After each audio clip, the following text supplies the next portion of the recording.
Direct अंगाला पूर्ण फोड झाले होते।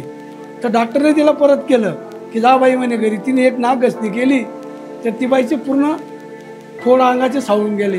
कसं काय होतं? जय श्रीराम जय श्रीराम जय महाराष्ट्र मित्रांनो। आज आहे नवरात्रीची 7वी मार आणि आज आपण आलेलो आई मंजराई म्हणजे तिकीपासून 5 ते 6 किलोमीटर अंतरापासून 10 ते 15 किलोमीटर अंतरावर। तर चला तर मित्रांनो आपण जाऊ आज आई मंजराईचं दर्शन करायला। आणि बघू शकता पूर्ण डोंगरी भाग आहे आणि हे मंदिर हे डोंगरावर बघू शकता। हे बघा पूर्ण डोंगर आणि रस्ता खूप तिकडे इथून 2 किलोमीटर लांब रस्ता आहे आणि आपण तिथून गाडी आणली म्हणजे अर्ध्या रस्त्यावर गाडी आणि पुढं पायऱ्या आहेत। चला तर मित्रांनो आपण आई मंदिराचं दर्शन करायला।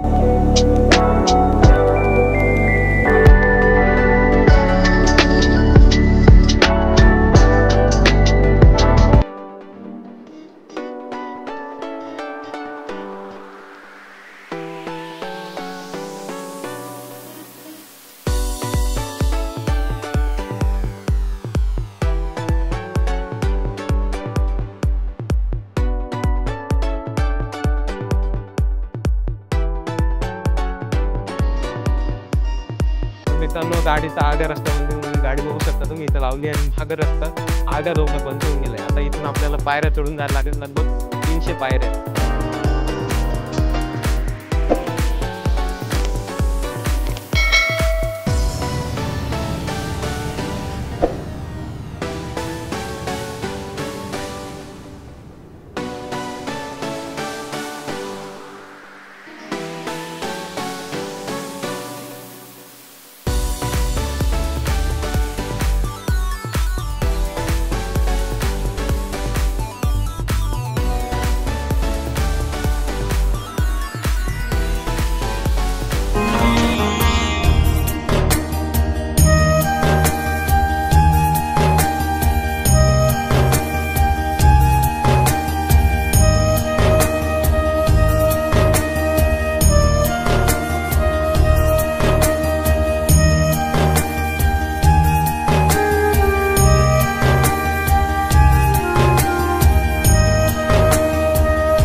काळामध्ये असं होतं तर एक गुराखी होता, तो गाई चारण्यासाठी येत होता गावातून।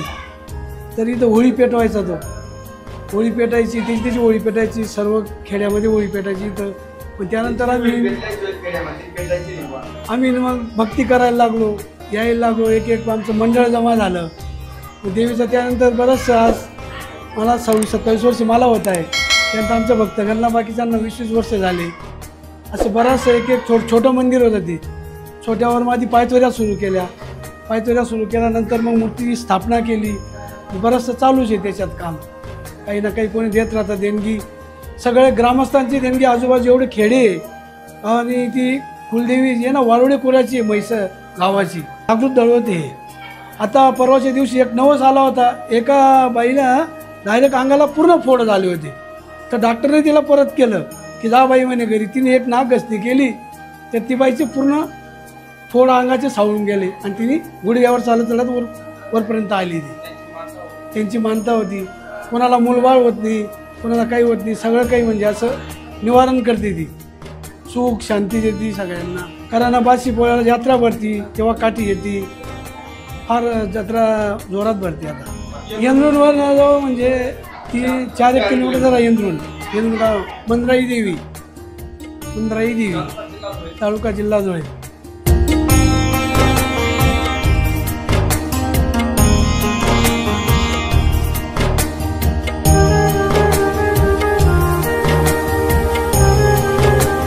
तर मग आय होप मित्रांनो तुम्हाला आजचा व्लॉग आवडला असेल, व्हिडिओ आवडला असेल तर व्हिडिओला लाईक आणि चॅनलला सबस्क्राईब करा। भेटूया अशा नवीन व्हिडिओसोबत, त्यापर्यंत जय श्रीराम जय महाराष्ट्र मित्रांनो।